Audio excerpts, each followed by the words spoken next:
My name is John O'Hearn. I'm a friend of John Main, who asked me to uh, share some stories I have about Declan Madden, who we met while we were in Ireland. The truth of the matter is, actually, my wife knew Declan a few years earlier, many years earlier, actually, when they were young and they'd worked on Long Island for a couple of summers working in restaurants. Anyway, my wife and I get married, and we decide we're going to go to Ireland for our honeymoon.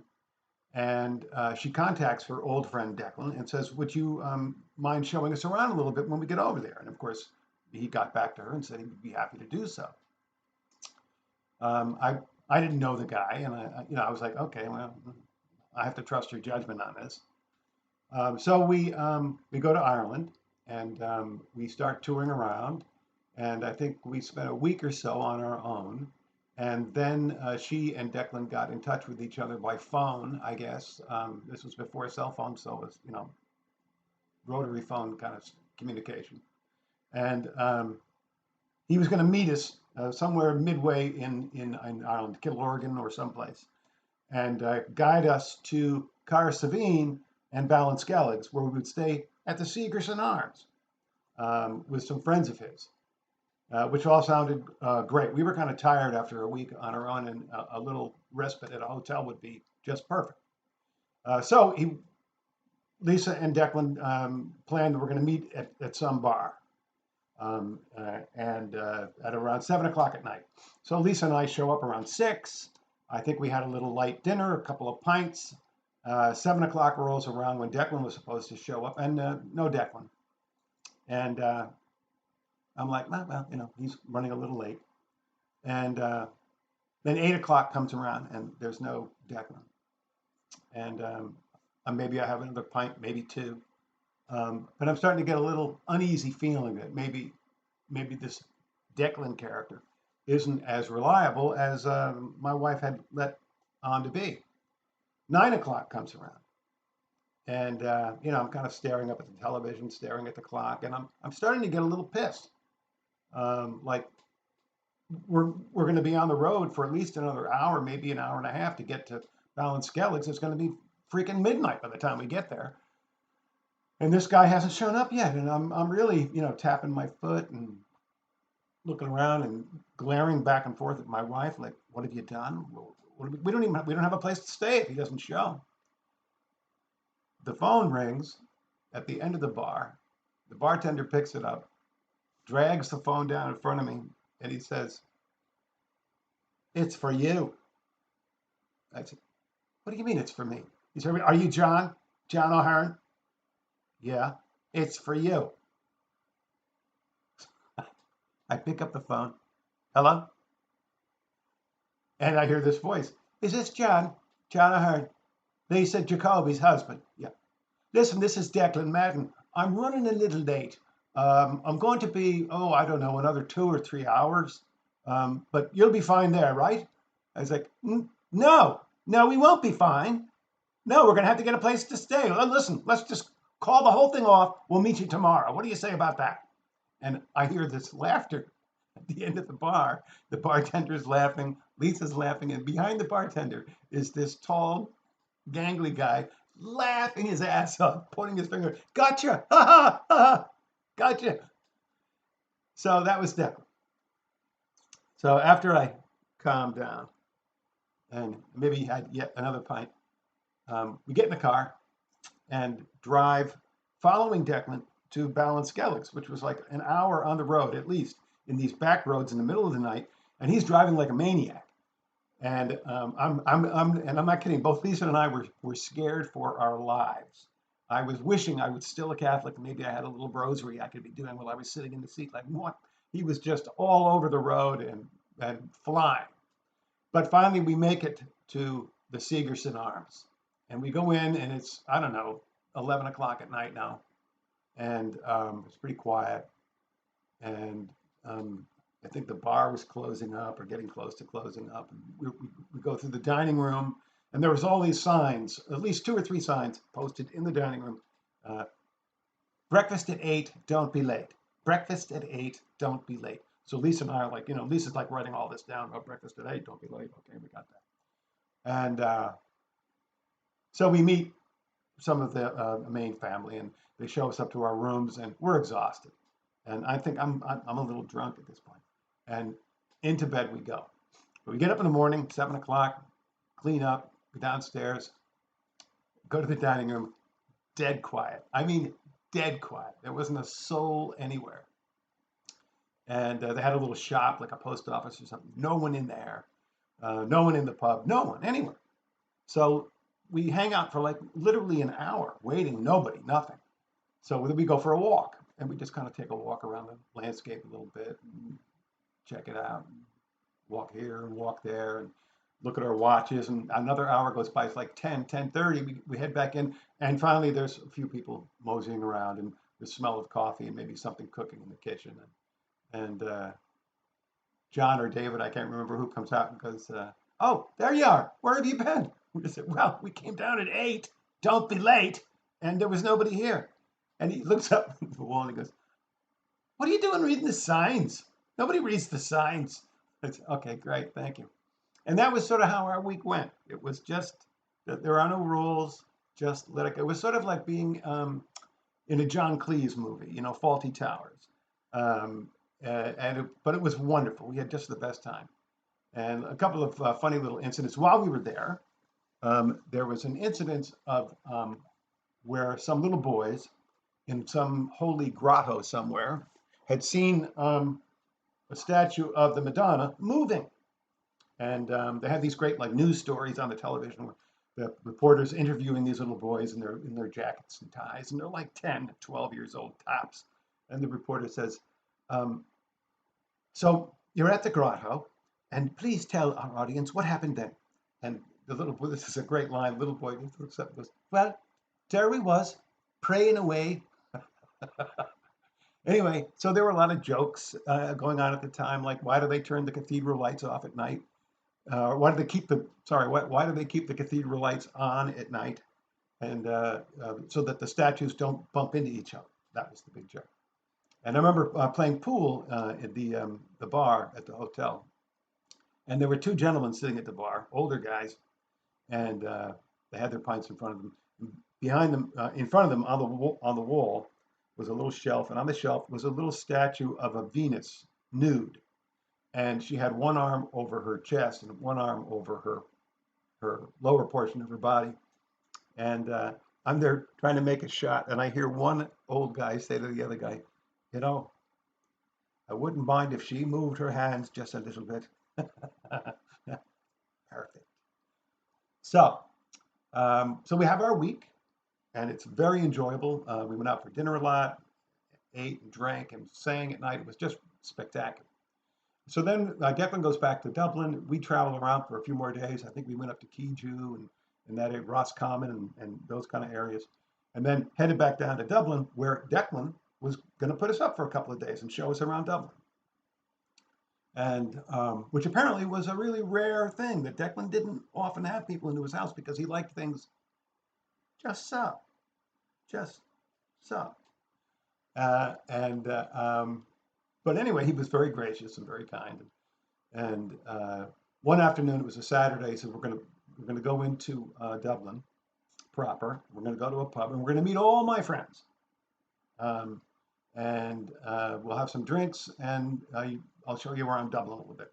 So we did. We go to Dublin. He shows us around. We end up at this beautiful little pub. I wish I could remember the name of it. Had these great glass snugs with frosted glass. And you could sit in there privately and have your drinks, and it was just wonderful. And his friends were all there, and he introduced us around. I can't remember everybody's name, but I do remember that he had these two friends. Emma, Fat Emma was her nickname, and her sister. And they were apparently models, or at least Emma was. Very, very pretty, beautiful, in fact, absolutely gorgeous. And so we had lunch, and we had drinks, and we had a really fun time. And we were scheduled to meet again that night at somebody's apartment where they were going to have a party. And so that's how we left it. So Declan and I, we get in the car, and I'm pretty sure Lisa was with us. And we're driving back to Declan's place to take a nap and kind of relax and then get ready for the party. And Declan says to me as we're driving along now, and he says, "So what'd you think of Emma and her sister, John? They're models, you know." And I said, "Oh, gorgeous, Declan. They are breathtaking." I said, "Really?" I said, "A little, I don't know, a little heavy on the makeup, I thought." And Declan's trying, "Really? You don't say, John? You think so?" And I'm like, "No, I thought yeah, I can get him back a little bit for this little thing at the bar when he was late. Thought I'd give him a little jab, you know." And I said, "Yeah, I think I thought that the eye blush was a little heavy. The blue, you know, it was a bit much." And he said, "Oh, geez, you don't say, John. That's incredible that you'd think that." I said, "Yeah, in the States, they might be mistaken for hookers." He was beside himself. He was howling. He said, "Oh, Jesus, John, if they heard that, they'd skin you alive. I'm telling you, they'd kill you right in the street." So anyway, we have a good laugh. We go home and take a nap and do whatever we're going to do and freshen up. And it comes around 6 o'clock, and we start to get ready for the party. And Lisa decides that she's going to beg off because she's got a headache. So it's just going to be me and Declan. And we're getting dressed, you know, and I'm in the bathroom, and Declan pops his head in the bathroom, and he's holding up like a shirt and a sweater. And he goes, "John, what do you think? You think this shirt and this sweater, you think they go together at all? They're not going to clash, are you? Do you think they work?" And I'm like, "Yeah, they look great. You know, they look great." And he said, "Oh, good. Oh, John, do me a favor. Don't pee in there. That's a bidet." "A what? A bidet." "Oh, okay, gotcha."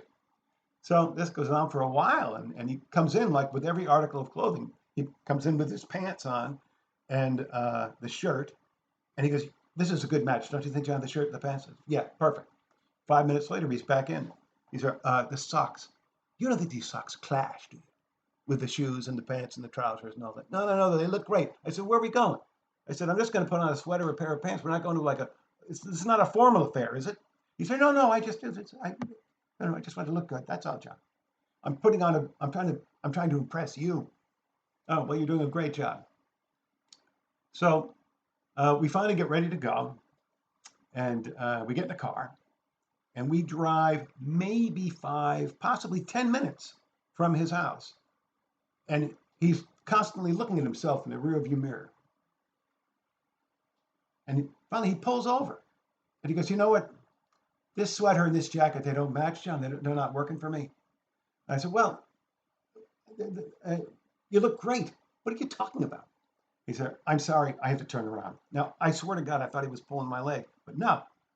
He turns the car around. We go back to his house. There's another 10 minutes.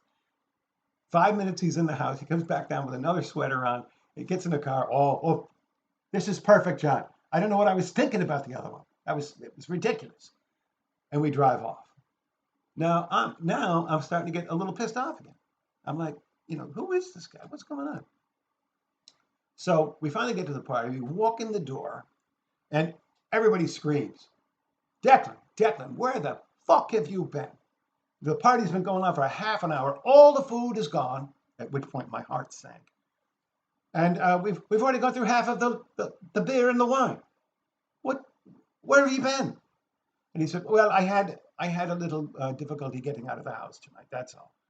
And he moves into a corner of the room, and I decide this is my moment. So I go into a 5-minute impersonation of Declan getting ready for the party. You want to know where he was? I'll tell you where he was. And I start doing Declan coming into the bathroom to talk to me about his clothes. "John, do you think this shirt works with the jacket? What do you think? And the belt. You don't think the belt's too glossy, do you? And the socks, the weave, it's the correct weave, isn't it?" Well, everyone's in stitches, dying laughing. They know Declan far better than I do. And apparently I'm touching a lot of raw nerves that I don't know anything about. And Declan, I noticed, though, at the corner of my eye, is in the corner with his arms folded, looking at me with a frown. He's not happy, which made me even happier. And also, I had a great audience, and they were howling at every impersonation I did. So I continue for a few more minutes. A few more minutes. The shoes, John. You don't think the shoes are too brown? Should I get a lighter color? Do you think tan? Maybe a lighter tan.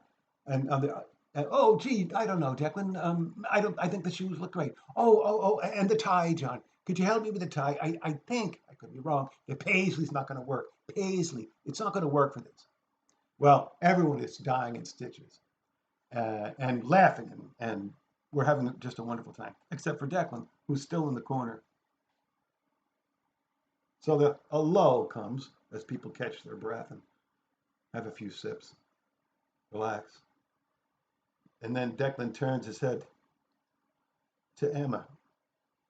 Emma, you're not going to believe what John said about you in the car this afternoon. And I panicked. I was like, oh my God, I had forgotten all about that. And I ran out of the kitchen, literally ran like a madman. And then all I heard was the shriek of Emma and her sister. Hookers! Anyway, that's the story. I hope you liked it. Declan was a prince, and I loved him. We just became the best of pals, and he visited us once, I think, while we were living in New York several years later, where he told us that he had contracted AIDS, which was quite a blow, particularly at that time. And that's the last we saw of it. But I will say that I've thought of him a million times over the years. In fact, we named our daughter after him. We were hoping for a boy, but when she came out a girl, I went, we're going to call her Declan anyway. And every time I think of that man, a smile comes to my face. And the time that we spent together was just lovely from start to finish. Anyway, I hope you liked it. Thanks.